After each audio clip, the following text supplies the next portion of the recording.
Boa noite, pessoal. Nós estamos aqui numa aula especial da disciplina de inovação do curso de Gemologia da UFES. Vai ser um bate-papo, é uma aula diferente. Nós temos aqui a honra de receber a professora Cláudia Tolentino, que ela é doutora em propriedade industrial lá pela UNPI, fora outras qualificações que ela tem com design, gravadora da Casa da Moeda, né, consultora, cheia de atributos maravilhosos, e ela vem contribuir com algumas ideias e encaminhamentos para a gente fazer a propriedade de ideias, né, de criações. Eu tive a grande honra de estar com ela como instrutora lá na Jorrio, no 10º seminário realizado lá no Rio de Janeiro, e eu a convidei para dar essa colher de chá para a gente aqui e ela generosamente aceitou. Queria também registrar aqui a presença das professoras Giovana, da professora Jaqueline, do professor Ones e de Mauro Catebe, grande joalheiro paulista, que está aqui prestigiando, sem contar os nossos estudantes, né, que nessa noite de quinta-feira estão aqui junto com a gente para ouvir.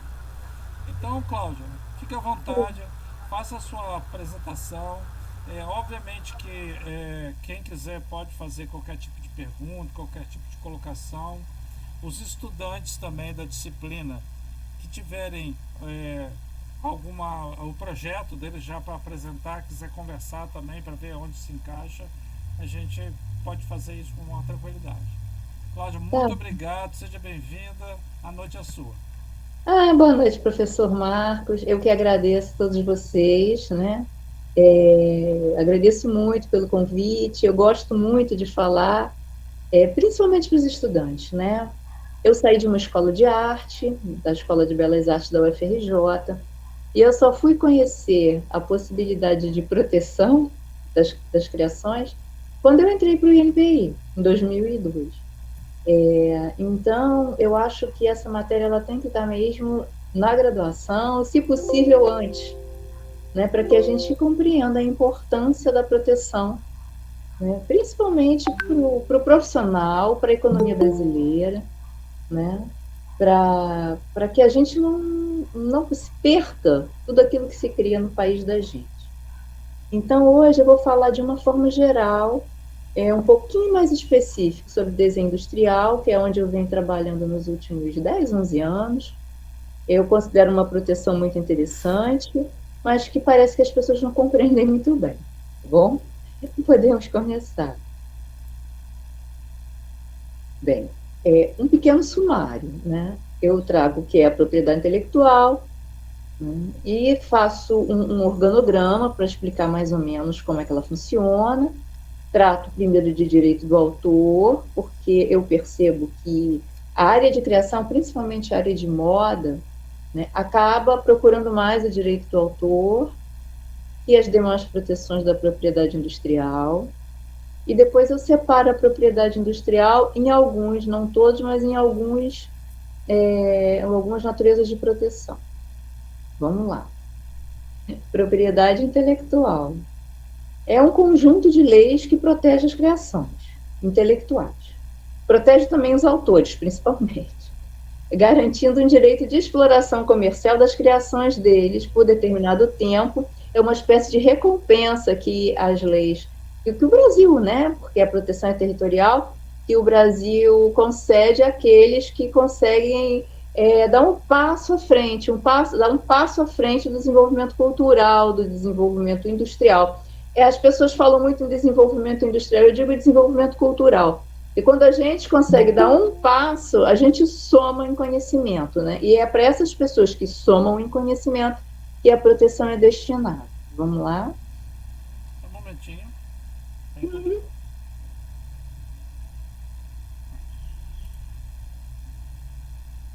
Pois é, aí eu trouxe esse organograma que está bem explicadinho como funciona a propriedade intelectual, achei ele ótimo.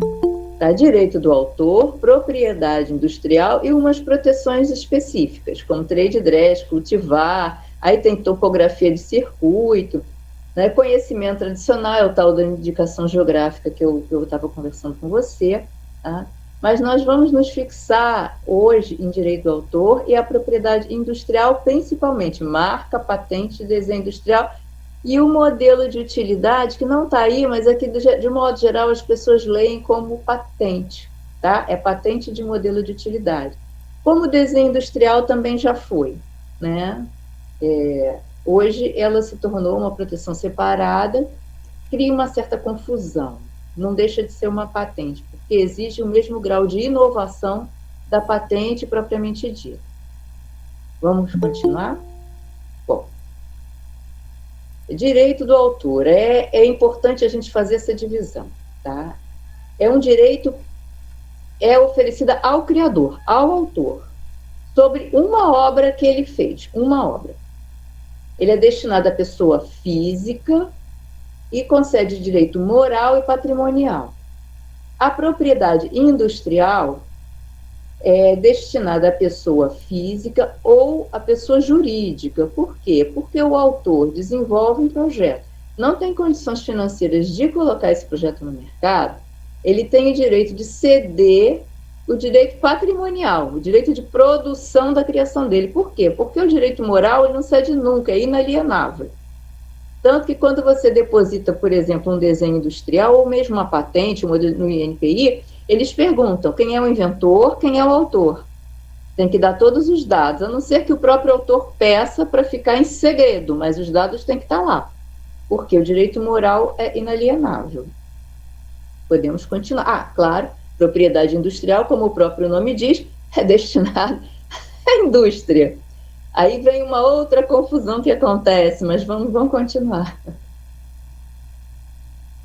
Bom, a lei de direito do autor, ela protege expressões do espírito. É importante a gente tomar conta dessa expressão, tá? A proteção é destinada a expressões do espírito, materializadas. Vamos lá. Próximo slide. E aí eu chamo a atenção para o artigo 7, que esclarece direitinho. Segundo o direito do autor, a proteção se destina a obras intelectuais, tipo criação do espírito, que são expressas em qualquer meio, fixadas em qualquer suporte, seja esse suporte tangível ou intangível, conhecido ou que ainda se invente no futuro. E aí a própria lei ela dá uma listazinha que não é exemplificativa. Aí coloca desenho animado, cinema, artes plásticas de modo geral, gravura, pintura e escultura, e coloca também a parte de invenções para o computador, né? Insere aí direitinho como exemplo de criações protegidas pela Lei de Direito do Autor. Tem várias, depois com calma dá para olhar com bastante atenção, mas isso é importante. Expressas em qualquer meio, fixadas em qualquer suporte, seja esse suporte tangível ou intangível, conhecido ou que ainda se invente no futuro, né? Protege exclusivamente criações do espírito. Vamos lá para o próximo. Bom, todas as criações do espírito estão automaticamente protegidas. Quando o artista materializa sua ideia em algum suporte, seja ele qual for, tangível ou intangível, o direito moral já está ali, tá? Ele já está praticamente protegido. Vamos continuar. E aí, como eu provo a autoria num caso de ser questionado com relação ao que ele está fazendo? Ele precisa ter sempre uma forma de provar a data da criação ligada ao seu nome. Né? Então, tem várias formas de se fazer isso. Não necessariamente precisa do Estado para isso. Ele precisa ter provas datadas, por exemplo, no dia de hoje, 16 de novembro de 2023, eu, Cláudia, materializei esta ideia. Como ele vai fazer isso? Há várias formas. Vamos para o próximo slide. Uma, depositando a imagem numa instituição como a Escola de Belas Artes da UFRJ, por exemplo. Aí, nesse caso, o Estado vai conceder a ele uma data, o nome dele lá preenchidinho e as imagens que ele está deixando lá. É uma espécie de banco de dados tangível, onde o Estado dá para ele um número, uma data ligada ao nome dele e aquele material fica lá guardado. Tá? Nós temos também as startups. Elas geram prova de anterioridade por meio de blockchain. É a mesma coisa que o Estado. A diferença, a startup é de um particular. A Escola de Belas Artes, ela tem a chancela do governo federal. Né? E até o momento nós não tivemos problemas, pelo menos que eu saiba, com as provas de anterioridade geradas pelas startups. Mas a gente sabe que é uma coisa muito nova, né? E alguns autores, eu tenho alguns amigos que mandam cartas registradas, onde toda a documentação relacionada ao projeto ficam ali dentro, né? Para a casa deles, para eles, e tem a chancela do Correio, do Estado, e eles guardam aquele projeto lacrado, para, em caso de ter algum problema, eles apresentam na justiça, onde for, aquele envelope para ser aberto com a data do correio e relacionado a ele, a autoria dele. Tá? A proteção de direito do autor é autodeclaratória. Não é um registro, o Estado não faz busca, o Estado não procura saber se é novo, original, nada disso. Ele já considera original porque é novo, porque é uma expressão do autor. Mesmo que você more na mesma cidade, tenha a mesma formação, olhe para a mesma ponto turístico, por exemplo, com uma mesma caixa de tinta, o seu trabalho é a sua expressão. O trabalho do seu vizinho é a expressão dele. E por isso o direito do autor considera os dois trabalhos novos, mesmo que eles sejam muito parecidos. Essa é a fragilidade do direito do autor para ele ser aplicado à indústria. Tá bom? Vamos continuar. O próximo slide, por favor. Blockchain é uma tecnologia que permite fixar as transações de uma forma segura, transparente e descentralizada. Como eu falei, é um particular que te oferece esse serviço. É uma espécie de livro contábil digital que se destina a transações financeiras, registros de propriedade e várias outras coisas. Eu vejo blockchain, mal comparando, a esse tipo de churrasquinho grego, onde você põe várias carnes uma em cima da outra e você não consegue tirar um bife sem desmontar o troço inteiro, entendeu?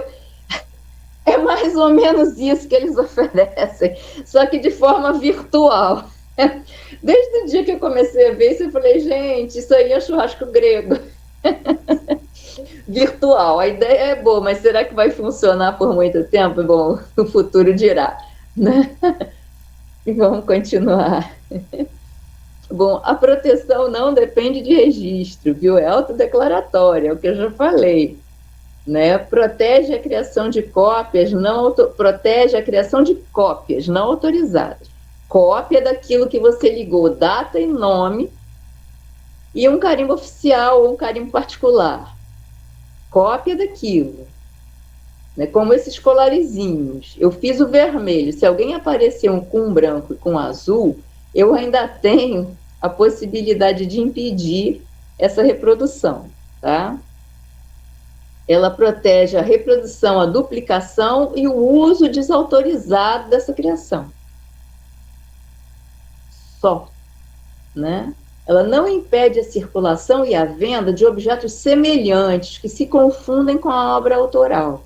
Eu fui uma pequena busca na internet por corações, joias com corações vermelhos, e eu tirei tudo isso na internet, de empresas diferentes, talvez de fabricantes diferentes, né? E você não pode dizer que a pessoa está te copiando se você não tiver um registro em propriedade industrial. Entendeu? Contra direito do autor é aquilo, a expressão daquele que fez. Independente da expressão é ser semelhante a mim ou não. Vamos lá, o próximo.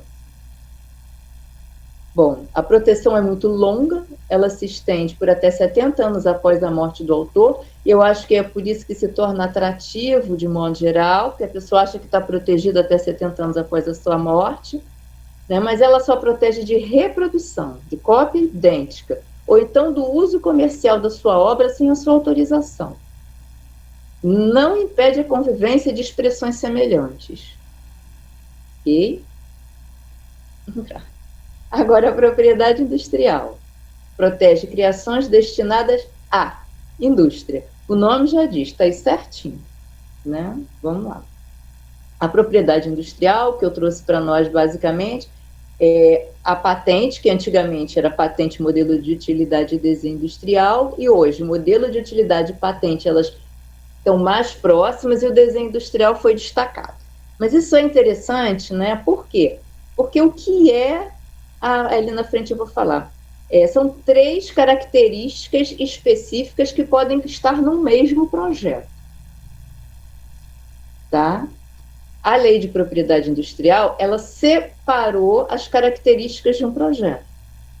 Eu até compreendo, porque quando você faz um projeto, você não é brilhante em todas as características daquilo que você está fazendo. De modo geral, né, o autor, ele tende a trabalhar mais uma característica mais que a outra.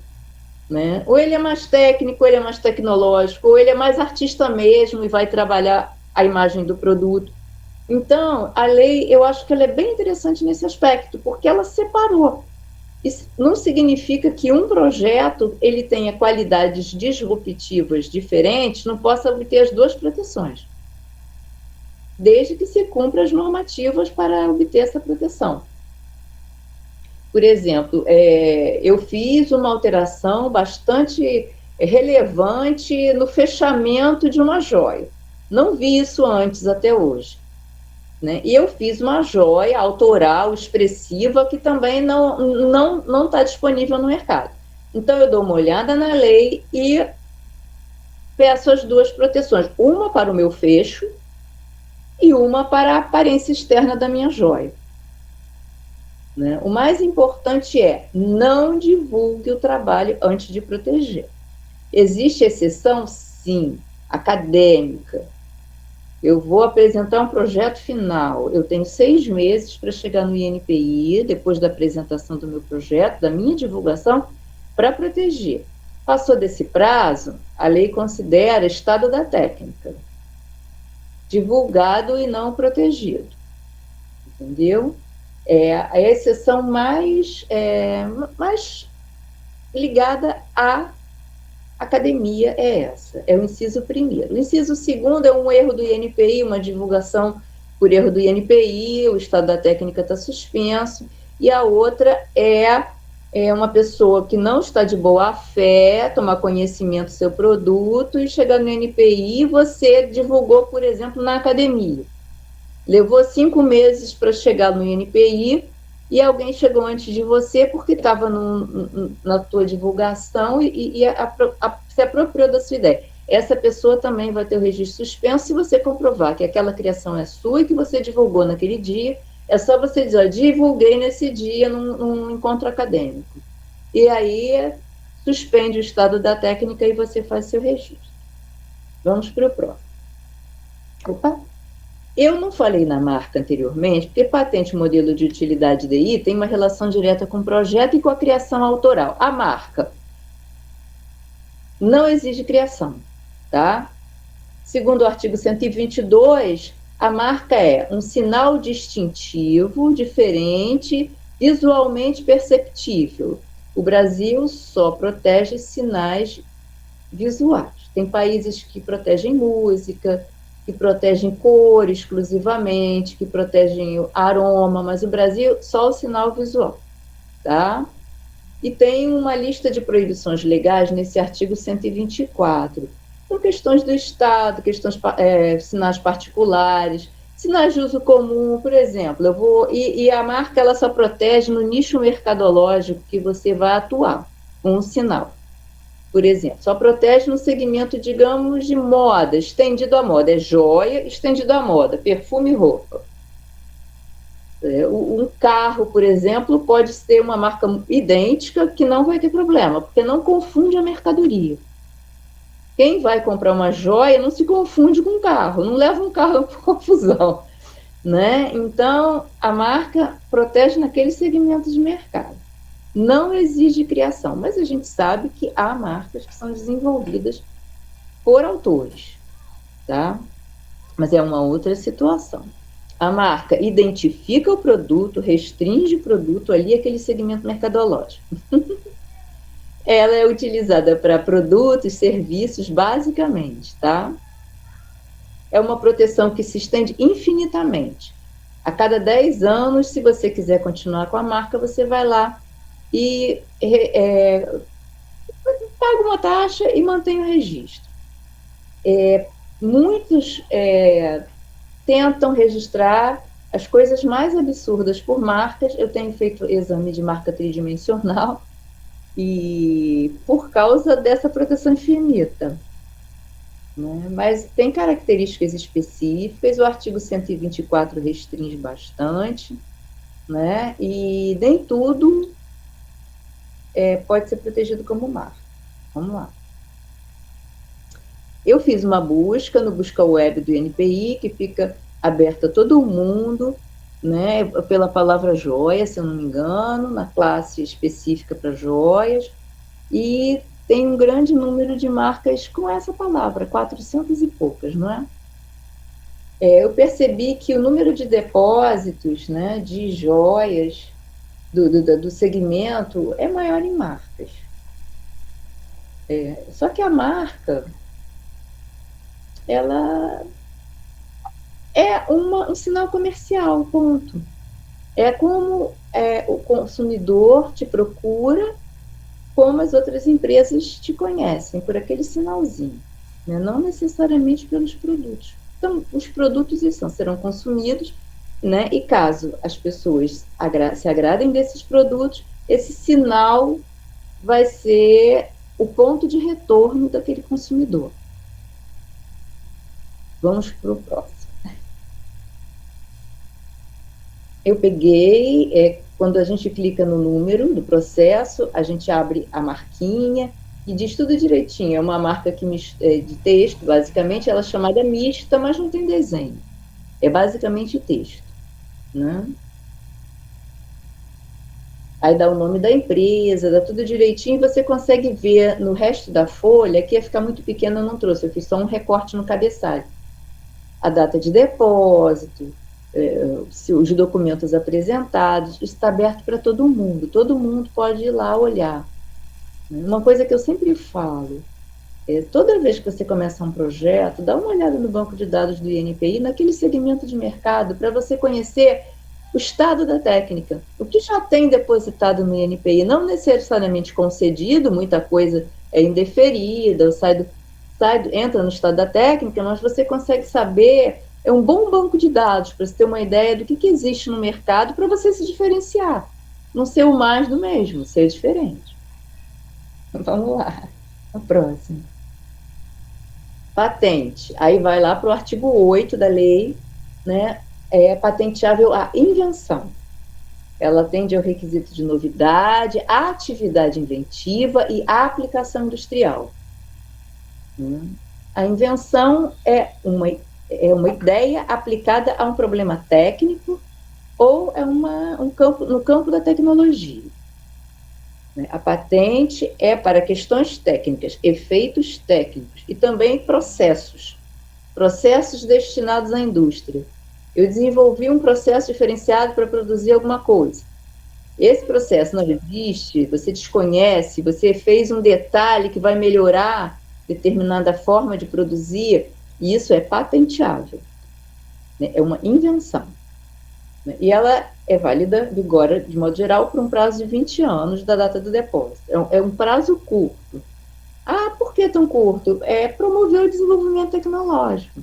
Durante 20 anos, quem tem o registro de patente tem o direito de, sozinho, disponibilizar aquela invenção no mercado.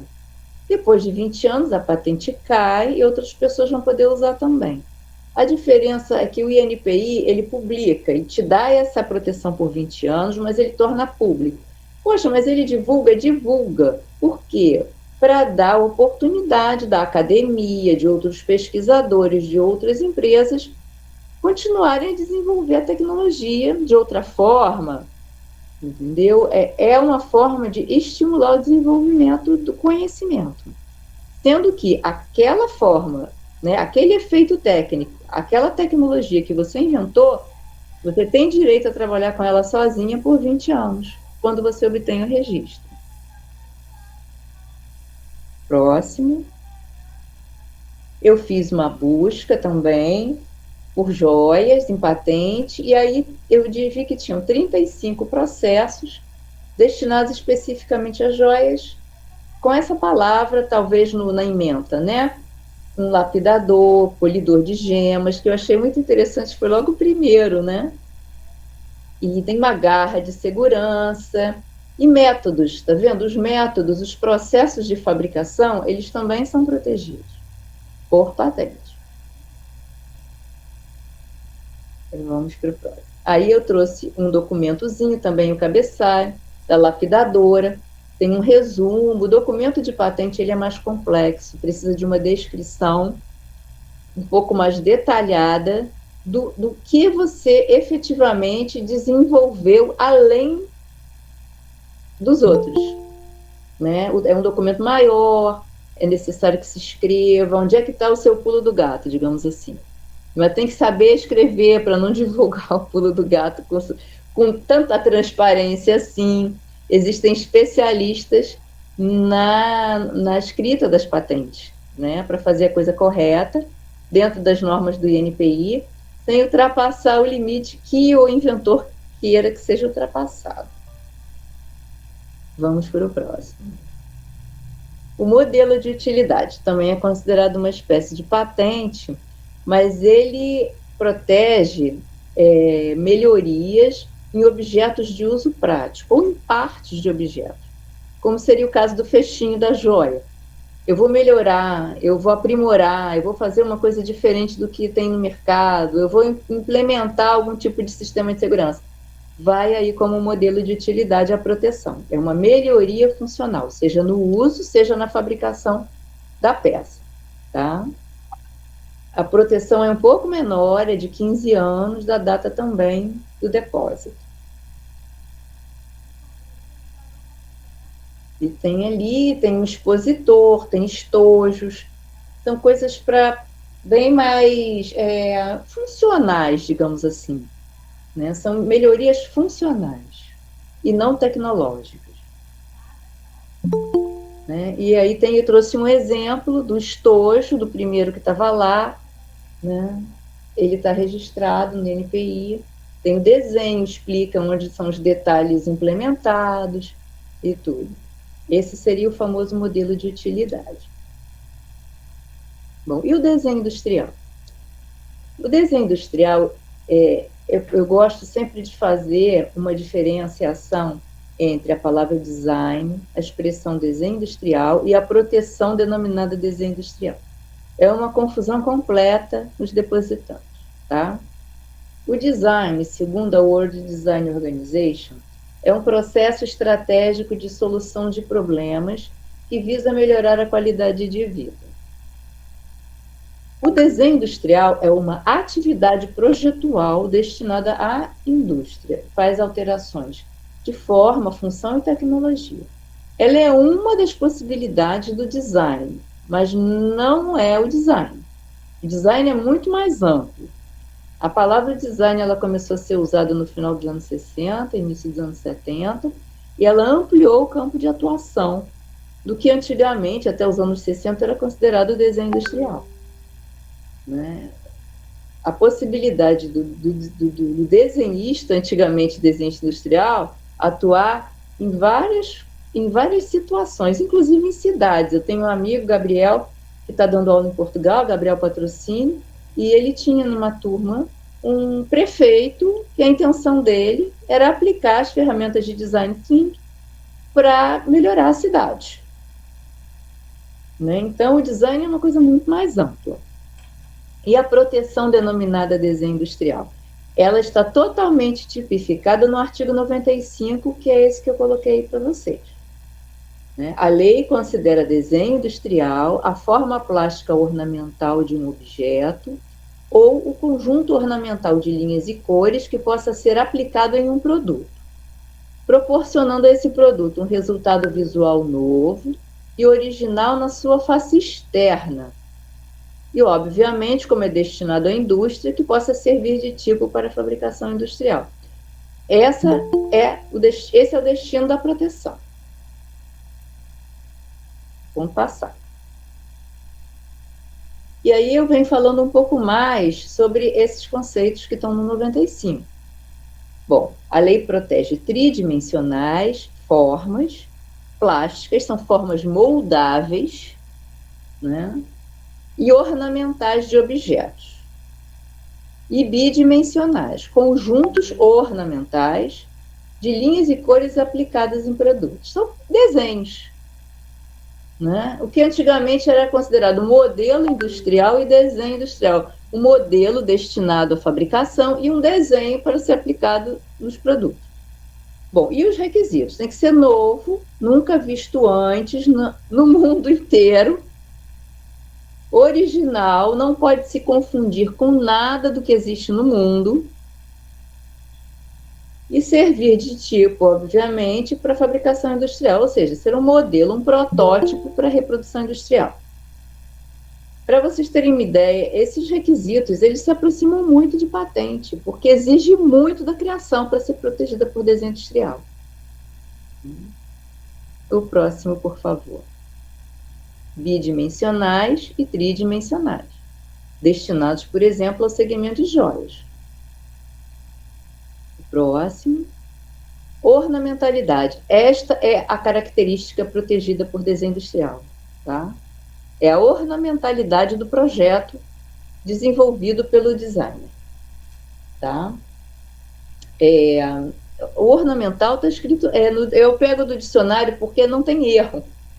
A intenção é tornar algo mais atraente, decorativo, dar aos produtos um aspecto em comum. A intenção da proteção da ornamentalidade é agradar visualmente. O produto tem que ser agradável ao consumidor. Então, a lei protege de forma separada a ornamentalidade do produto. Ok. Passando.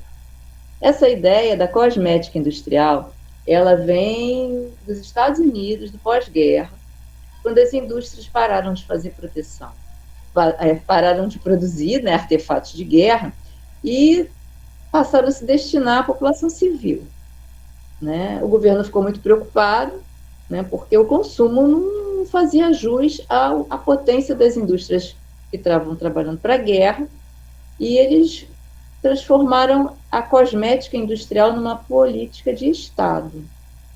A intenção era vender mais. Como? Renovando o exterior dos produtos. Essa seria a forma mais barata da indústria colocar a sua produção no comércio, transformando a aparência do produto, o produto anterior ficaria velho e mesmo que ainda funcionando, o consumidor tenderia a comprar a nova aparência, uma espécie de caça ao novo. Eu entendo que no Brasil, na publicação da LPI, a intenção também foi essa, estimular o parque industrial brasileiro, tá? O próximo. A intenção é satisfazer desejos individuais, porque existem vários tipos de produto. Aqueles produtos que satisfazem a população de modo geral e a população nem sabe que existe, então, cuja aparência não tem a menor importância. De modo geral, eles são formados por várias partes, são produtos complexos, antenas e coisas que você nem vê, mas que você utiliza de alguma forma sem vê-la, sem precisar dela, sem observar. Tem os outros produtos que são consumidos em grupos, em famílias, em empresas, né? Eles são adquiridos e as pessoas usam pela funcionalidade. Nem todo mundo se preocupa tanto com a aparência desses produtos. A gente cita isso, os eletrodomésticos, como geladeira, máquina de lavar roupa, máquina de lavar prato. Você põe em casa, 5, 6 pessoas que moram com você utilizam aquilo, mas ninguém está muito preocupado com a aparência, se preocupa muito mais com a funcionalidade. Hoje, quem se preocupa com a aparência de eletrodoméstico é a dona de casa, que quer que fique tudo bonitinho e tudo, mas fora isso, os filhos, o marido utilizam esses produtos sem dar muita importância para a aparência deles. Eles têm alguma ornamentalidade? Tem. Mas, assim, fica no limiar ali entre a funcionalidade e a ornamentalidade. Ela não é tão importante. E os produtos de uso individual, esses sim, a ornamentalidade faz toda a diferença. Quando você vai consumir uma roupa, por exemplo, você quer que ela seja do seu interesse, ela tenha a sua identidade. Você cria a sua identidade através dos produtos pessoais que você compra e utiliza. Então, são para esses produtos que essa proteção se torna mais relevante.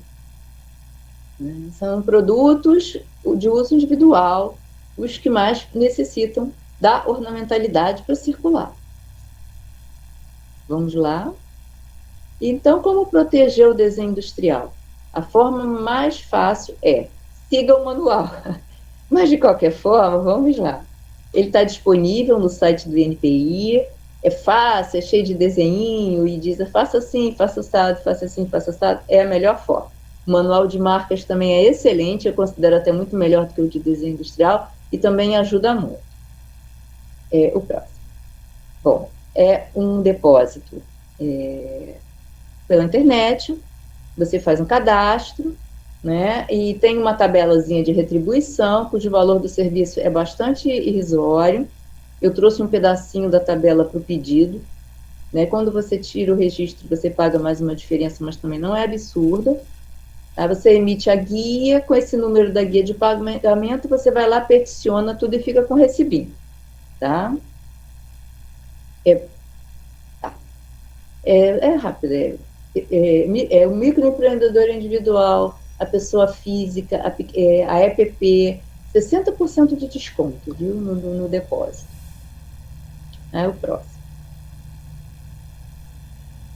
As principais dificuldades encontradas pelos depositantes, né, estão nos desenhos técnicos, nas figuras, né, que a gente pede que, para ver, para conhecer a suficiência descritiva da patente, é todo um texto que o pessoal desenvolve para explicar o que fez. A suficiência descritiva do desenho industrial é a aparência do produto, que é o que vai ser protegido. Então, os desenhos precisam ser perfeitos. Você não pode ter inconsistência entre uma vista e outra, não pode ter coisas muito pequenas que você não enxergue o que está acontecendo ali, entendeu? Mas existe também uma forma de você apresentar a suficiência descritiva da criação sem cair em detalhes que podem impedir a proteção. Mas vamos continuar. Os títulos também são terríveis. As pessoas querem transformar o título num livro e acabam colocando qualificativos que levam o examinador a perceber que aquilo ali ou não é ornamental, que o depositante está querendo proteger, ou que não é um modelo para fabricação industrial. Então, a melhor coisa que se faz é colocar o nome. O que é isso? É um anel? É uma pulseira? É um colar? Bote anel, pulseira e colar. Ponto. Por quê? Porque o título é basicamente, e a classificação, é basicamente para formar um banco de dados. Todos os anéis vão ficar aqui no 11. Entendeu? Todos os carros vão ficar aqui no tal. Todos os cadernos de material gráfico no tal. Para facilitar uma pesquisa, uma organização. Só para isso. Então, não adianta a gente querer escrever um romance no título. Basta dizer o que é: uma cadeira, um carro, um anel. Bom, é isso que a gente precisa. E muitos erros nesses títulos levam ao indeferimento dos pedidos à toa. Próximo. Bom, a própria lei diz para a gente, né, o artigo 98, desenho industrial não protege a obra de caráter puramente artístico. Tá. No meu entendimento, é a obra que é inadequada à reprodução industrial. Basicamente, essa não é protegida. Aquelas que são inconsistentes, que apesar de extremamente criativas, a coisa não serve de modelo para reprodução, se desfaz, entendeu? Ou que você não consegue levar uma máquina e que fica muito claro que você não vai conseguir reproduzir aquilo industrialmente. Trançados, os irmãos Campana, por exemplo, por mais que você tente imaginar como é que eles vão produzir aquilo, não tem imaginação possível, né? é a manual, não tem jeito. Então, essas coisas não são protegidas, mas de outras coisas podem ser sim. Basta que a gente apresente os desenhos de forma correta. Vamos para o próximo. Como proteger, né, coisas manuais e artesanais? Vem da experiência do depositante. Aí digo eu, títulos sem qualificativos e desenhos, principalmente desenhos, evitando fotografias. E quando você fotografa, fica claro que o material utilizado ali só pode ser usado de forma artesanal. E aí você já está direcionando o exame para o indeferimento. Então, criações artesanais, a última coisa que se deve fazer é apresentar fotografia. Tá? O mais importante a gente saber é que a lei não se preocupa como aquele desenho, aquelas figuras serão produzidas. Ela se interessa apenas se aquele desenho pode ser reproduzido pela indústria. Entendem? A lei também não pergunta qual é a matéria-prima, qual é o processo de fabricação, nada disso. Ela quer conhecer a criação e se aquela criação pode ser destinada à indústria. E aí a gente consegue entrar com o artesanal. Próximo slide. Por exemplo, se a gente põe a foto de uma moça com esta, né, com a rainha, com esta joia na cabeça, não, isso só pode ser feito artesanalmente. Mas, no entanto, a indústria hoje produz coroas para as nossas princesinhas, aos borbotões. Então, essa coroa, apresentada como um desenho, ela passa. Apresentada como fotografia, ela não passa. Porque você vai ver que tem aqueles detalhes que são fechados à mão, que tem pedras colocadas uma a uma. Mas se você fizer uma forma a partir de uma modelagem, você faz coroas imitando as pedras, imitando tudo, e você produz isso industrialmente. É a questão do desenho. Eu gosto muito dessa frase, e foi apresentada num congresso, um trabalho por esse grupo, um congresso medieval. Ele fala do ornamental. O ornamental, ele não possui valor intrínseco. É um modo de tratamento estético da imagem. Né? Quando você articula um suporte, tem valor, ou seja, você coloca naquele suporte de ouro branco, de pedras preciosas, aquilo adquire um valor, exerce uma função específica. Mas ele pode ser simplesmente decorativo, entendeu? Pode ser simplesmente um objeto ou pode ser uma coisa mágica. Vai depender da matéria-prima, vai depender de como você vai fazer o produto final. Né? Então, com esse entendimento, o ornamental, ele pode tudo. Tudo depende de como você vai mostrar isso para o Estado. Passando. Aí a gente tem o artigo 100, ele diz o que não é protegido. O inciso primeiro é bastante subjetivo. Ele trata de moral, bons costumes, honra. São alguns conceitos que estão lá na Constituição que a lei recepciona. É bem subjetivo, se modifica no tempo, no espaço, é até muito pouco tratado e estudado, porque é muito complexo se tratar os conceitos que estão no inciso primeiro. Agora, o inciso segundo, ele é bastante prático. Ele diz que não protege forma necessária comum, forma vulgar, forma essencialmente técnica. Por quê? Porque é objeto de patente e forma essencialmente funcional. Por quê? É objeto de proteção por modelo de utilidade. Ela limita bastante a proteção à ornamentalidade. Vamos lá. O próximo. Aí, o que é uma forma necessária comum? É uma forma necessária, por exemplo, a todos os fabricantes de joias e anéis que utilizam a circunferência para montar a sua criação em cima dela. Então, não adianta chegar no INPI e achar que isso vai ser protegido ou qualquer coisa muito próxima a isso. Porque é uma forma que não pode ser concedida a título exclusivo a ninguém sem prejudicar o mercado inteiro. Né? A próxima. A forma vulgar.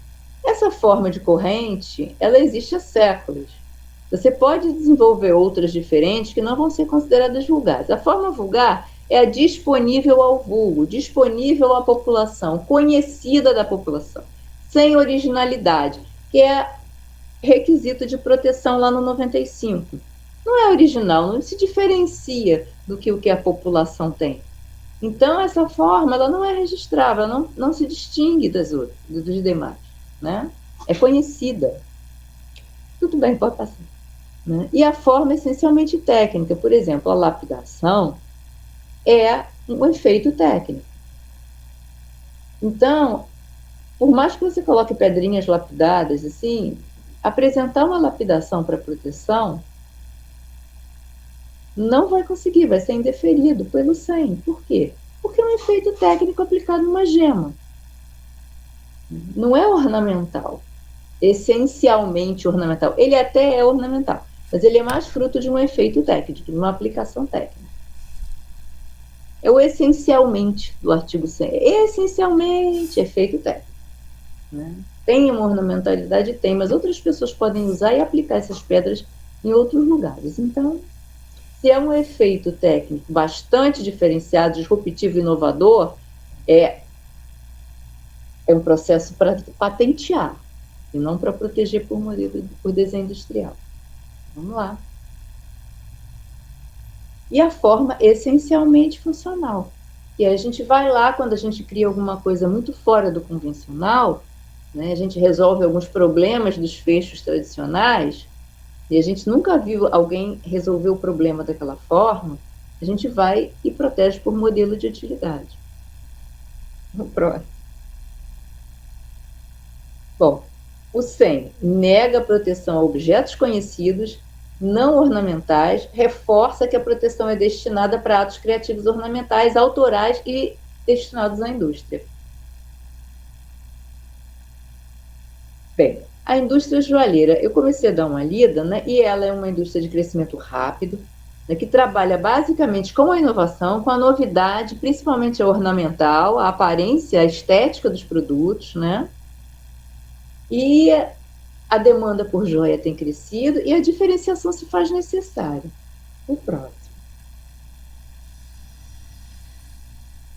No entanto, me parece que ela pouco protege, principalmente por desenho industrial, que seria a proteção mais destinada a aparências ornamentais. Desenho industrial tem uma média de 6 mil depósitos por ano. No entanto, joias e artigos e adornos, de modo geral, individuais, só tem 2.021 processos no banco de dados do INPI entre 98 e 2023. É muito pouco procurada a proteção pelo segmento. É assustador isso. O próximo. Né? Por que o mercado de joias não protege suas criações, gente? É isso. Obrigada. Obrigado, Cláudio. Eu fico à disposição de vocês. Então, deixa eu ver meu microfone. Obrigado, estava com o microfone fechado aqui, é ótimo. Eu acho que você deu uma explanação geral aí, né, para o pessoal ter noção da colocação. Esse último número é muito interessante, né? 2.000 registros, né, de patente industrial, né? Isso. De desenho industrial, não é nem de registro, porque é o número de processos que entraram no banco de dados do INPI. Alguns foram registrados, outros não. Quer dizer, gente, basicamente nada. E além desse campo, Cláudia, também tem um campo que eu percebo muito comum, é que, por exemplo, o pessoal, os joalheiros, ourives também, eles desenvolvem muitas ferramentas específicas, né? E tem uma infinidade de ferramentas que cada um faz da sua forma, que elas poderiam muito bem ter um registro da sua criação, né, e ser colocado em produção industrial.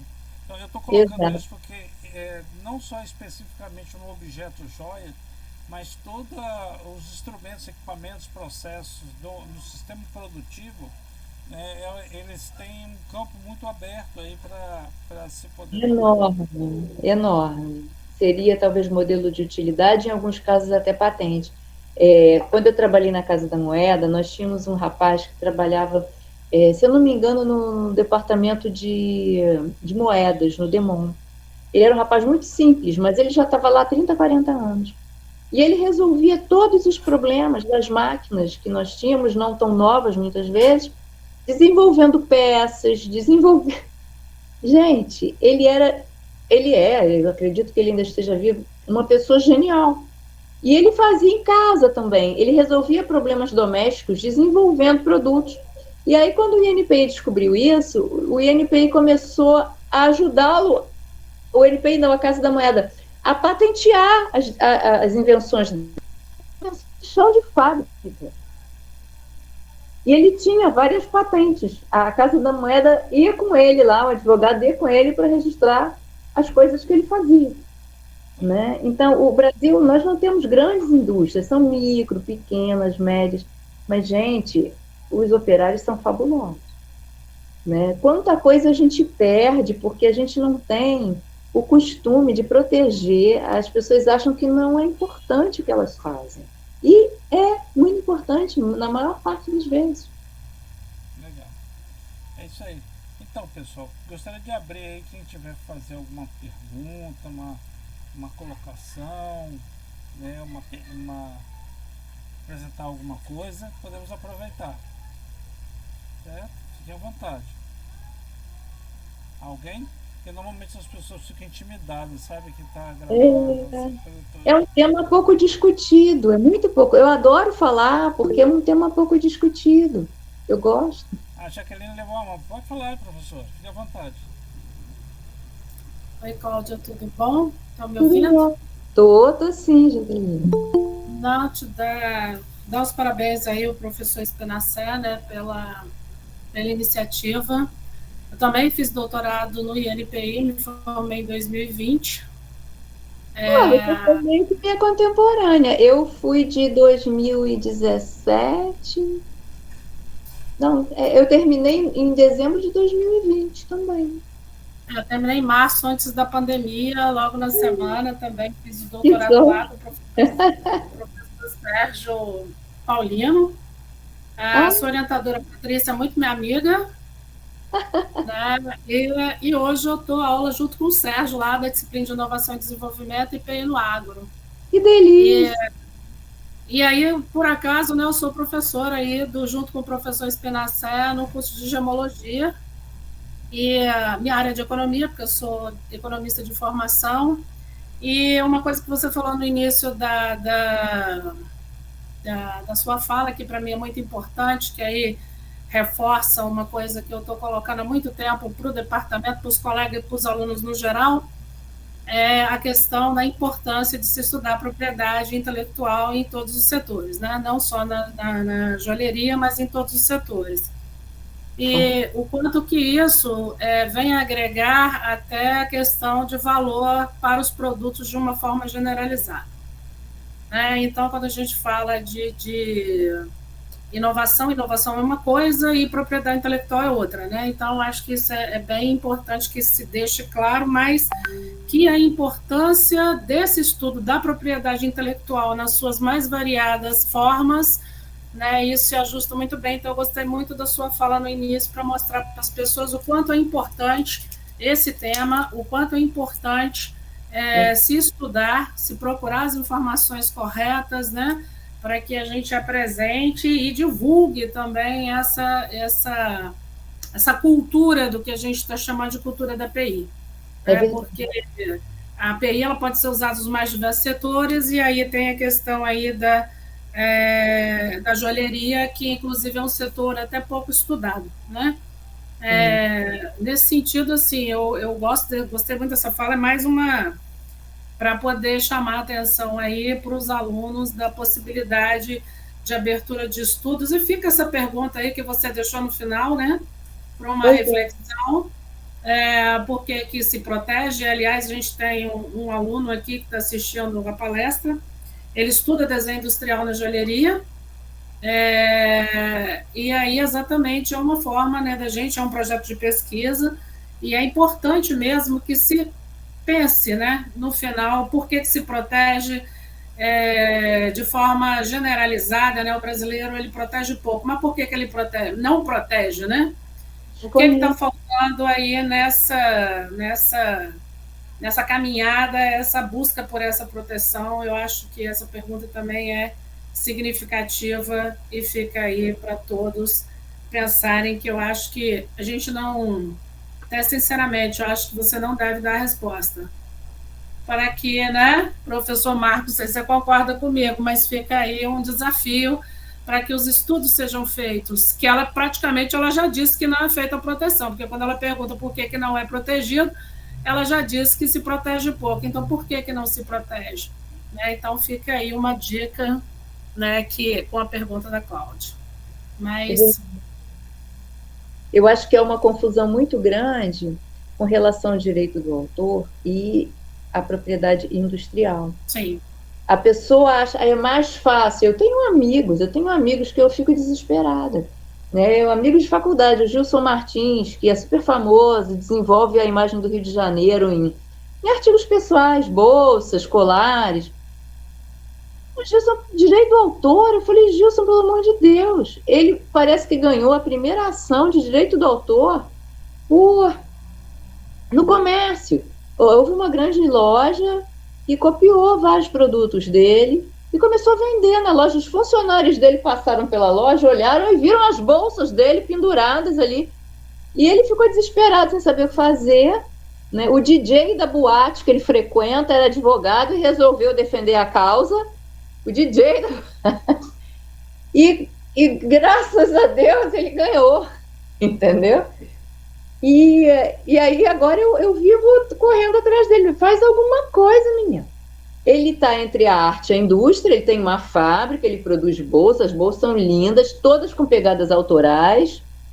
Ele está no MoMA, ele está num monte de lugar como arte, e ele está ali, entre a arte e a indústria. Ah, mas eu deposito lá na Belas Artes. Você é maluco. Você só impede o sujeito de copiar o seu trabalho e colocar no mercado exatamente igual. Se ele tirar 3 peças do seu trabalho, ele vende seu trabalho como se fosse uma expressão dele. Você não está protegendo para o comércio e para a indústria. Né? E agora parece que ele está entendendo. Depois da pandemia, ele ficou meio desesperado. Que bom que está entendendo.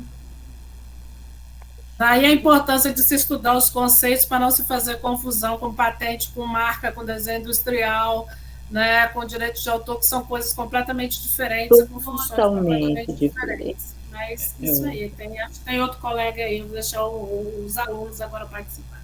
Tem a Engrácia, pode falar, Engrácia, pode se apresentar, nossa colega aí do IBGM. Oi, boa noite, meu nome é Engrácia Laderia. Eu sou diretora de design da Associação de Joalheiros do Estado de São Paulo, mas sou desenhista industrial, né, formada pela ESD, e quer dizer, sou desenhista industrial ali raiz, né, Marcos, como a gente conversa.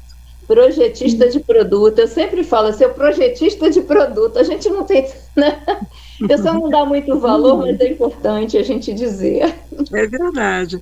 Eu, assim, eu fiz um mestrado e um doutorado em design e dentro da linha de pesquisa de joalheria. No mestrado, a minha dissertação foi exatamente sobre essa questão que você está colocando. O nome da dissertação é Design de Joias, Desafios Contemporâneos, porque o problema maior que a gente tem, e isso é antigo na área de joalheria, né, é exatamente do posicionamento da nossa criação.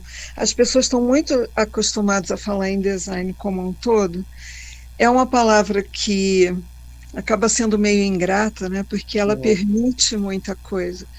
E, no final das contas, a gente nunca sabe muito bem do que está falando, né? Eu até escrevi um artigo, foi publicado também, acho que no DAT, jornal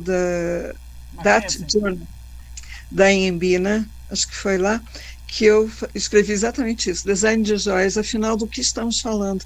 Porque, assim, esse é um ponto interessante até, Cláudia, quando você vinha falando sobre a questão da propriedade industrial e do desenho industrial, são conceitos difíceis, né, da gente absorver, porque você vê, a ESD, como Escola Superior de Desenho Industrial, ela lá no começo, em 63, né?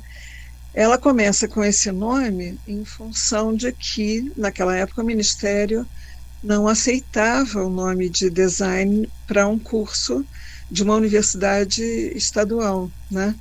Ela foi, então o nome na época teve um debate grande com Joaquim Redig, enfim, e outros professores que foram fundadores da ESD, para que se chegasse a um melhor nome para traduzir design, então. E aí, o nome que foi mais próximo, embora não seja, ele fique longe até, né, de falar exatamente o que seja design, foi desenho industrial. Então, desenho industrial, inicialmente, lá desde os anos 60, falava de design. Só que esse conceito de design, ele foi sendo utilizado de tantas maneiras, né? E hoje a gente tem muita dificuldade de falar sobre isso. Então, a gente, ao longo desse tempo todo na joalheria, eu trabalho na área de joalheria desde 86, né? E, então, assim, todo mundo era designer, né? Então, esse artigo trata disso, que assim, tanto quem desenhava se apresentava como designer, quem fazia a peça na bancada era designer. Quem projetava para produção industrial também era designer. O que aconteceu ao longo desse tempo todo é que a gente tem uma queixa imensa do industrial de que ele não sabe quem é o designer hoje, né? Quer dizer, hoje a gente até pode dizer com um pouco mais tranquilidade, né, Marcos, que a gente vem batalhando muito nessa área.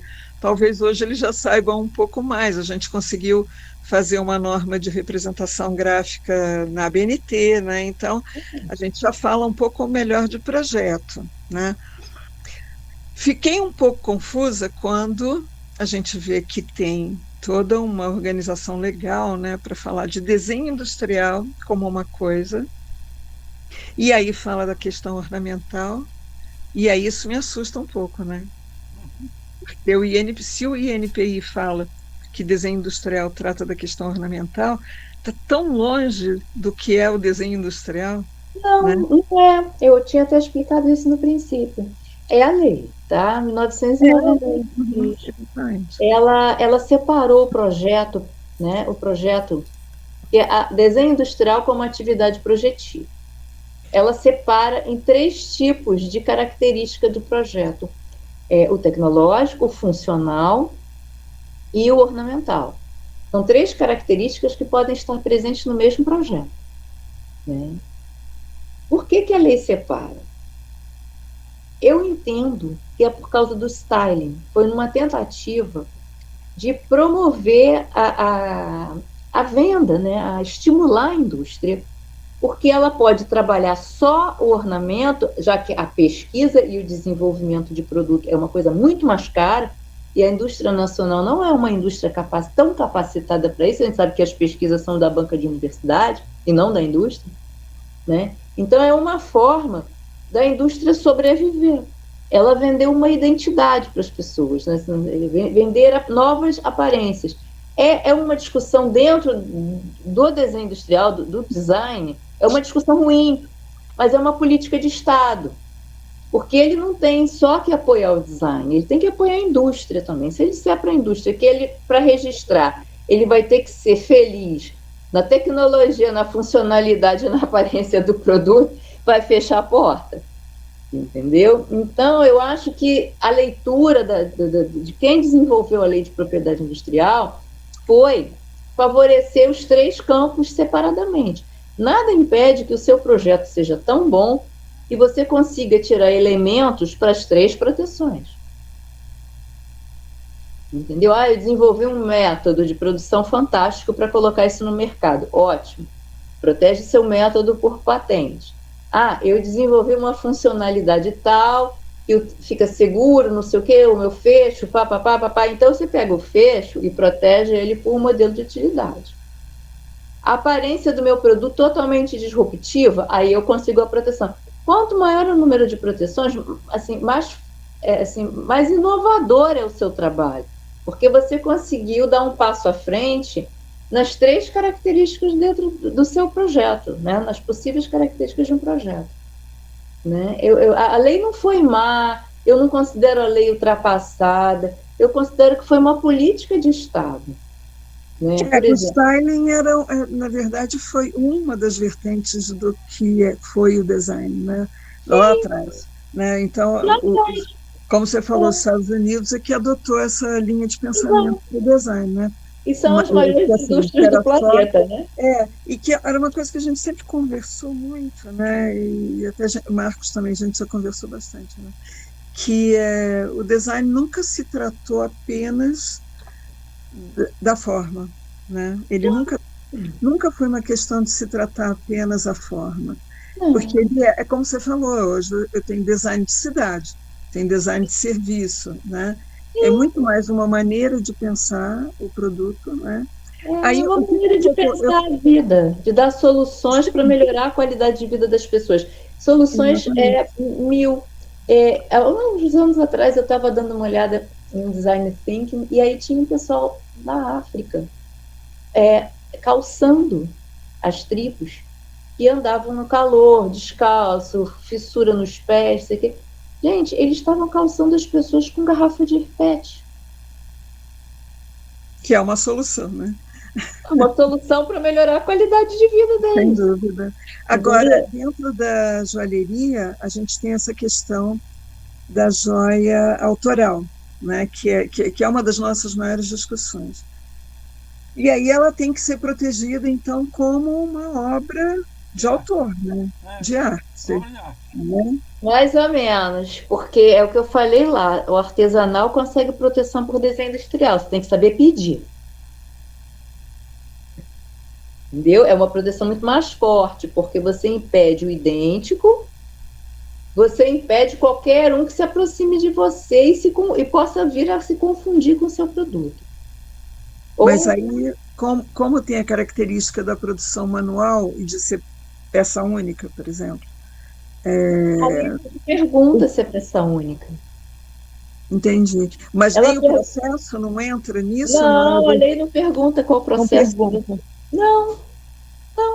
Então, por exemplo, se eu fizer uma peça única esculpida, por exemplo, né? Pego uma cera, faço uma escultura, é uma peça... pode ser única e pode não ser, né? Se eu jogar em produção de fundição...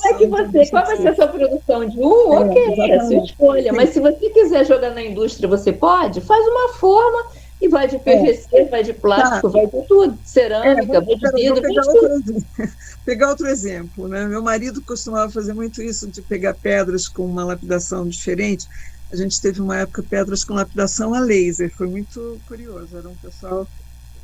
do Rio que tinha isso, e eles nos deram essas pedras, então nós tínhamos várias pedras, eram ametistas, daquelas mescladas, e aí ele fazia assim, sentava na bancada, pegava o metal, torcia, girava, essa é uma peça única, porque a pedra também tinha uma lapidação única, né? Deixa eu perguntar para você, se você fizer uma forma, você conseguir transformar aquilo numa forma, e resolver preencher essa forma de, sei lá, de prata derretida. Você consegue reproduzir. Talvez o metal, mas não a pedra. Lembra da tiarinha, da tiarazinha da menina? Sim. As pedras estão lá. Não, mas a pedra, por exemplo... A lei não pergunta para você como é que você vai proteger, nem qual a matéria-prima você vai usar. Ela quer saber se o mockup, se o modelo pode ser enviado para a indústria e reproduzido de alguma forma. Esse sim. Mas, por exemplo, no caso de uma pedra com uma lapidação a laser como eram aquelas, que realmente não dava para fazer igual, não tinha como. Cada pedra era uma. Era única. Assim, pensa fora da caixinha. Não, eu estou tentando entender numa situação específica, né? Então, eu tenho uma pedra... A obra de arte, ela vai conseguir ser uma obra de arte. A obra de arte vai continuar sendo obra de arte. O valor vem da matéria-prima, o valor vem da unicidade, vem de uma série de coisas. Mas se você quiser preencher, transformar aquilo no modelo para a indústria, você consegue reproduzir? Sim. Se você pegar a Mona Lisa, transformar num offset, você não imprime na capa de um caderno? Bom, mas aí já é outro pensamento, né? Eu estou É o que a lei transformando está em outra dizendo para coisa, você. outro Você produto. transforma isso no modelo para a indústria? Ah, mas aí é bem complicado isso, hein? Mas é assim que o NPI pensa, entendeu, Pois é, Graça? né? Pois é, Marcos, mas não é Não é o confuso? É INPI, gente, confuso. é a É lei. E doloroso, aí mas Mas a lei é, então. você pode usar a lei, não é desvalorização. Uhum. Por quê? Porque você, com um registro na mão, você impede a cópia da sua peça única. Como se impediria, por exemplo, a reprodução de um produto industrial. Entendeu? Não, Você isso é impede interessante, que sem alguém dúvida. chegue perto de você e faça alguma coisa bem semelhante e divida a concorrência com você. Ah, minha joia é única, ninguém vai ter uma igual. Ah, mas eu vou fazer uma mais ou menos parecida, é uma expressão minha, você não vai poder me contradizer. E Mas eu aí, vou colocar no mercado e botando uma do lado da outra, assim, é bem parecidinho. A minha vai ser a metade do preço da sua, porque você usa uma metodologia específica, um material mais nobre, uma pedra especial, e a minha não. A minha é uma bijuteria, mas ela vale. a vantagem seria apenas de garantir uma maior proteção. No caso, Defender o seu colocar dentro da mercado, exatamente. Defender o seu mercado. Defender a concorrência. Isso aí. Não dividir o mercado, né, nem com outras joias únicas e maravilhosas muito próximas, e muito menos, por exemplo, com o mercado de produção em massa, que pode adorar a sua peça e ir lá e ficar reproduzindo aos milhões e colocando aí no mercado. E Cláudia, por isso, hein, Graça, eu acho que isso é um fator muito importante para deixar muito claro. Quando você está projetando uma joia, você precisa pensar qual é o fim disso aí. Se é indústria, é um caminho, entendeu, hein, Graça? Se é uma Sim, claro. peça de caráter exclusivo, artístico, é um outro caminho. E isso que é difícil separar, porque eu quero fazer uma coisa original e ganhar muito dinheiro reproduzindo ele. Isso não é possível isso acontecer, entendeu? Se alguém reproduzir, vai pagar para mim, né? Vai achar tão bonito que vai pagar para mim pela reprodução.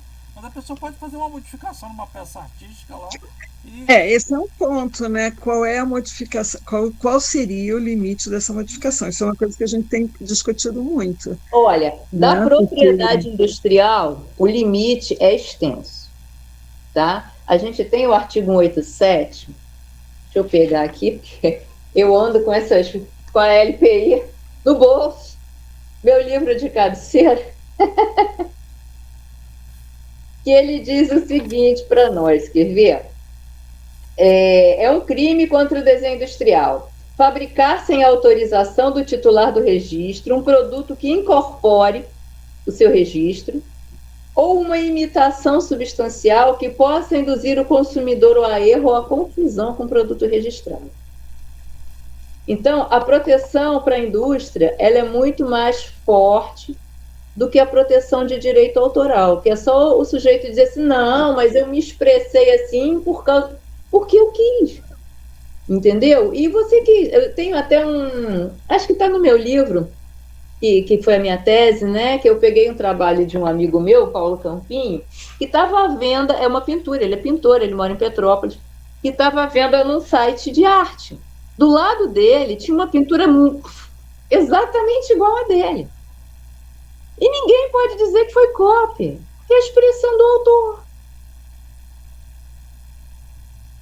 Estavam à venda na mesma galeria, um do lado do outro. Eu peguei as fotos e coloquei no meu livro, porque, gente, isso aí a propriedade industrial não deixa.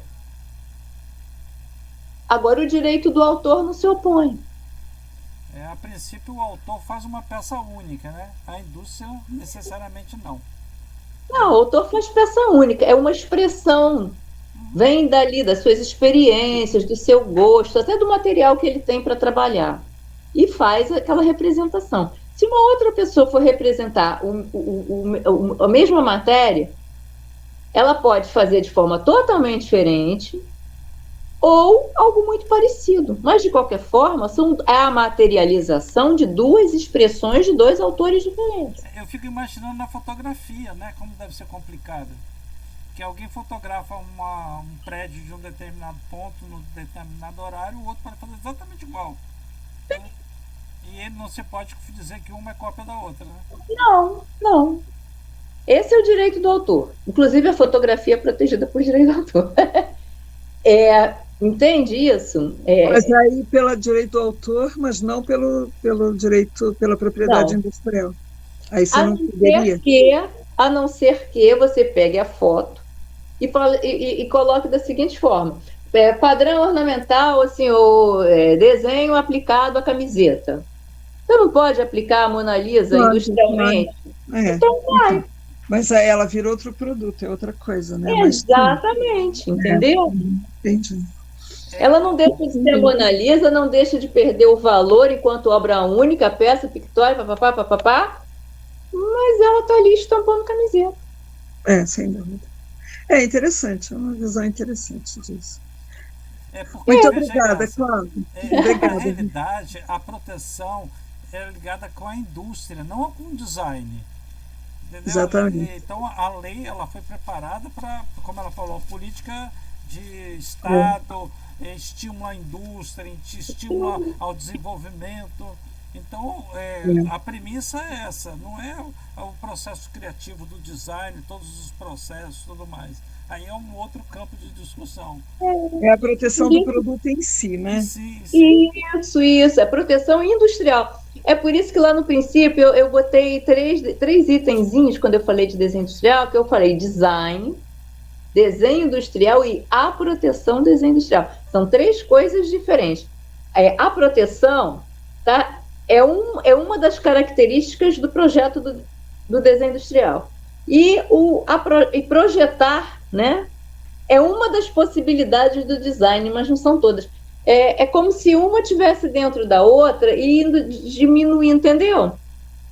Vai focando na proteção, né? A gente, como desenhista industrial, a gente consegue entender bem isso. Às vezes você tenta explicar, isso é muito engraçado, tenta explicar para o pessoal dos advogados, né? E eles enlouquecem, porque eles não têm os conceitos, né? Os conceitos... Não. Deixa eu ver qual é o slide. É quando eu começo a falar de desenho industrial, logo depois do modelo de utilidade, quando eu falo do artigo 95. O próximo. Vai. Aí. Esse? É o anterior. Aqui. Olha só, aí, design é um processo estratégico de solução de problemas visando melhorar a qualidade de vida. É um processo imenso, ele atinge o mundo todo e todas as possibilidades, inclusive de cidade, organizar uma cidade, tá? Agora, o desenho industrial é uma atividade que pode ser realizada pelo design ou não, mas é uma atividade do design, né? Que é o quê? Projetar para a indústria, né? E a proteção? Ela é tipificada no 95. Dentro do projeto do desenho industrial, ela ainda está destinada exclusivamente à ornamentalidade. Porque o próximo slide coloca isso bem para a gente. Olha lá. Forma plástica ornamental e conjunto de linhas e cores também ornamentais. Então, qual é a característica protegida tanto do tri quanto do bi? Ornamental. É a única coisa que se repete tanto num quanto no outro. Então, essa é a característica. Até uma coisa que me chamou a atenção quando você falou sobre o produto artesanal, ele ter que ser apresentado com desenho, né? Sim, porque dessa forma, você, por exemplo, você não apresenta a lapidação especial que você faz.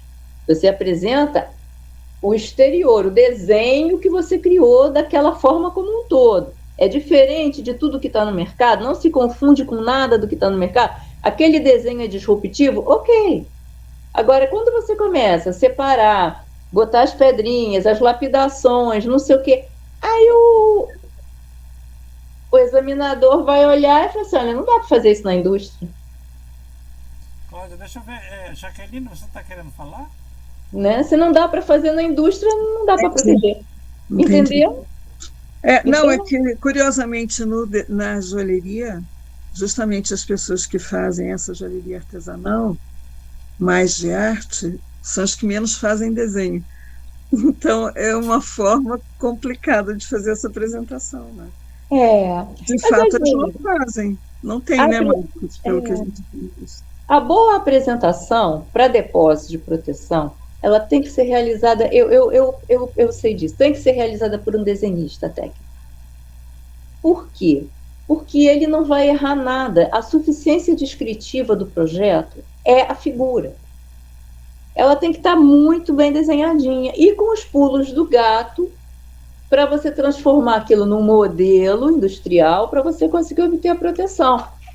Então, é necessário. Um menino, eu até outro dia falei, gente, chama um menino, uma amiga minha em São Paulo, uma advogada desesperada que as figuras dela tinham caído em exigência. Eu falei, não conserta nada. Você vai na escola técnica mais próxima do seu escritório, chama um menino do primeiro ano e pede, pelo amor de Deus, para ele acertar esse desenho técnico. A gente fez a norma nossa de representação gráfica foi por isso, justamente, né? Que a gente viu o grau de dificuldade de encaminhamento de desenhos técnicos para as fábricas, né? Porque até ainda é assim hoje. Tá? Então, por exemplo, hoje um colega nosso, Paulo, né, que trabalha conosco e faz o 3D, ele disse que ele recebe desenhos de designers, né, para produção industrial, que sem especificações, ele acaba tendo que entrar e modificar o desenho para adequar, né? Então, isso é um problema, sem dúvida nenhuma. Mas eu imagino que quem faça tudo, quem faz essa joia de arte, que ela é muito espontânea, vamos dizer assim, é mais difícil você fazer um desenho técnico disso. Né? Aí você precisa de ajuda se você quiser proteger. Entendeu? Porque se você não protege, você, na verdade, está colocando a sua criação no estado da técnica. Está disponibilizando ela para qualquer um copiar. Entendi, sim, sem dúvida. Obrigada, Cláudia. Obrigado, Cláudia. A Jaqueline está querendo fazer uma pergunta, alguma coisa. Fique à vontade, Jaqueline, por favor. Oi. Não, é porque eu estava querendo entender a pergunta da Graça. Quando ela falou...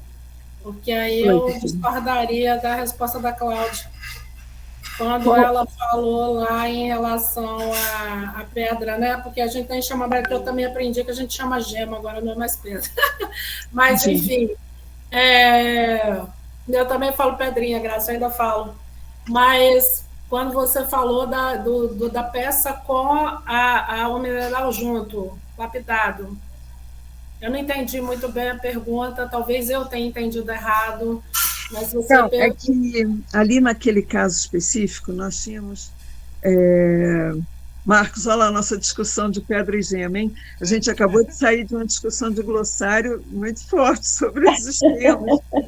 Isso tem justificativa técnica, justificativa técnica.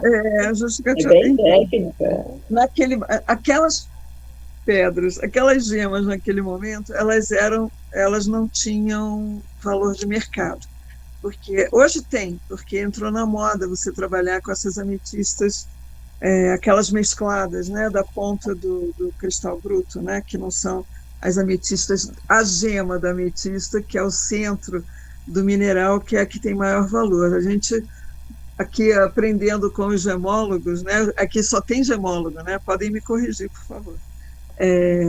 Que a gema, normalmente, que a gente chama, seria aquela parte de maior valor desse mineral, né? Então, o centro dessas drusas enormes, né? Onde, por exemplo, a ametista tem o roxo mais forte, ela é o que a gente chamaria de gema. Essa ponta, normalmente, eles não chamam de gema, posso estar enganado. Mas, enfim, a minha pergunta foi, nesse caso específico, onde a gente tinha essas gemas, com uma lapidação única em cada uma delas, porque elas eram uma parte que não interessava para aquela indústria, porque eles só trabalhavam com materiais preciosos. Então, como aquela não era a gema de maior valor, né, o centro da ametista, eles descartavam essas pedras. E aí eles utilizavam para fazer experiências de lapidação a laser, né? Então, eles faziam lapidações completamente diferentes. Eram pedras recortadas, tinham como se fossem umas escamas. Era muito bonito até o trabalho que eles faziam.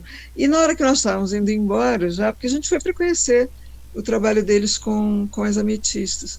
E na hora que nós estávamos indo embora, ele viu o nosso interesse, porque nós achamos lindos, né?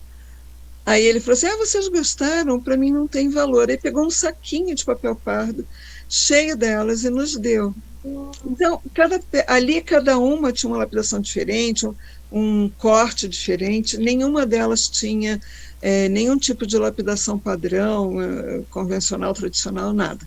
Eram lapidações livres, né, feitas a laser. Ali cada uma era uma mesmo. Estava perguntando para a Cláudia exatamente isso. Por exemplo, meu marido, pegava o metal, torcia o metal e encaixava essas pedras nesse metal. Posso repetir na fundição? Talvez, eu acho que a maioria daria para fazer. Algumas talvez tivesse dificuldade de desenformar, porque esse é o problema da fundição, né? Nem tudo que você projeta sai da forma, né? Então, talvez, mas não sei, nem todas talvez a gente conseguisse reproduzir.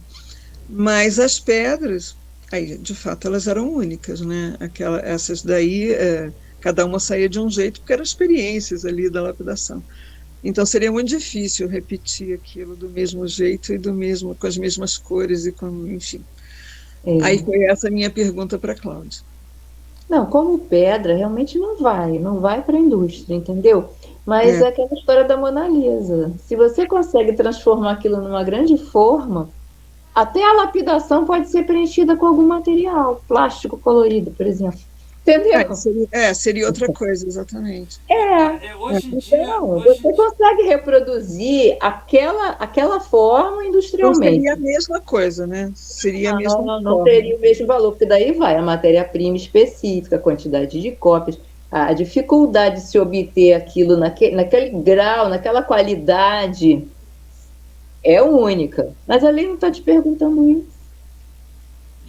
Hoje em dia tem uns scanners que escaneiam toda a peça e faz ela. Mas, Jaqueline, entendeu a pergunta dela? Mas a lapidação você consegue reproduzir em escala industrial. A forma. Então, talvez você não consiga a mesma gema com aquela característica específica, mas aquela forma você consegue. Então, você tem lapidação em escala industrial. Então, assim, você está protegendo a forma, o ornamental, né? E aí foi o que ela disse. A gema em si, que é um mineral, não se protege. Não tem como. Mas a forma da lapidação, sim. Então, eu posso pegar uma outra gema ou até da mesma gema e lapidar da mesma forma. Posso criar em plástico, posso criar até em laboratório, como é o caso do diamante sintético, por exemplo, esmeralda e outras gemas, posso. Mas que aí, se eu criar, inclusive, que é o caso do diamante sintético, se eu criar em laboratório, inclusive a própria criação do diamante sintético é patente, né? Sim. E aí a gente tem até uma pessoa assistindo aqui o trabalho, também eu tenho um para cada exemplo, né? Tem o Onis, que está aqui assistindo, ele faz o doutorado no INPE exatamente em patente sobre diamante sintético. Então, assim, a proteção é específica. E é isso que acho que foi isso que a Cláudia quis dizer, né? A forma, sim, se protege. Eu não posso proteger aquela gema especificamente dizendo que só ela pode ser lapidada naquele formato. Não, mas a forma, sim, que é o ornamental, são os traços, né? E aí é isso que vai ser protegido. E a lei não trata de matéria-prima, a lei não trata de processo de produção. Para desenho industrial, não. Não. Ela só protege o quê? A aparência externa do produto. Não importa o valor que tenha na reprodução. Não, e nem se você vai reproduzir, a lei não te obriga a reproduzir. Entendi. Você, na realidade, É uma implementou daquela forma, mas uma não possibilidade, né? necessariamente obrigatório. Diferente de marcas que caduca, desenho industrial não caduca. O registro não caduca por falta de uso. E se você fizer um, você está fazendo. Com a matéria-prima que você quiser. Entendeu? O que você está, na verdade, o que ela está impedindo é que as pessoas te copiem ou se aproximem daquela criação que você fez, entendeu? Para dividir clientela, entendeu? Aquilo vai ser seu durante, se você quiser, durante 25 anos. Aí depois, sim, aí o registro cai, aí você vê o que você faz com ele. Né? Mas durante 25 anos fica bem difícil das pessoas chegarem próximo a você, porque você com registro você impede que a pessoa produza, coloque à venda, fabrique, mantenha em estoque uma série de outras coisas, um produto que se confunda com o seu. É interessante, é uma abordagem interessante do produto único. Obrigada de novo, Cláudia. De nada. Ok. Alguém mais? Porque a fala é tão interessante que a gente ficaria aqui a noite inteira, mas a gente precisa uma hora terminar, né, Cláudia? Infelizmente a gente faz isso. Verdade, mas vocês precisando de qualquer coisa, sabem onde me encontrar. Tá bom? Jaqueline, quer perguntar mais alguma coisa? Falar alguma coisa? Não. Tranquilo. Obrigada, gente. Eu adorei conhecer vocês, conversar com vocês. Eu juro que eu me espantei quando eu vi que só tinham 2.000 pedidos no banco de dados de desenho industrial no segmento de joalheria. Eu fiquei apavorada. Né? Me lembrei logo do Gilson com as bolsas dele, com os desenhos dele. Meu Deus do céu! Né? Porque é muito único, é muito especial, é muito bonito, é uma coisa que é super valorizado lá fora, traz a identidade do Brasil em cada peça e que a gente precisa proteger. Amém. Queria agradecer, Cláudia, a sua generosidade em estar aqui uma noite com a gente, né, em nome do curso de Gemologia da UFS. Né, obrigada. Obrigado pela fala, né, também a todos os que participaram, estudantes. Depois eu compartilho com vocês o vídeo, vou botar lá no YouTube também, Cláudia. E depois eu compartilho com a gente. Tá bom, obrigada, eu vou agradecer muito. Bom, quando vir a Vitória, será um prazer levar você para conhecer nosso curso aqui. Eu vou adorar, Tá bom. Eu vou ao Senai CETIC, que eu não tinha ido ainda, eu vou com CDMD. O pessoal da OAB vai fazer uma visita no Senai CETIC, que tem uma área que ensina os técnicos, né, a trabalhar com o joia. Eu vou lá conhecer, muita vontade de ver como é. Muito me interessa. Mas eu vou sim, faço contato com vocês quando eu for a Vitória. Um grande abraço a todos, boa noite. Muito obrigada. Boa noite. Eu que agradeço, boa noite, fiquem com Deus. Tchau. Boa noite.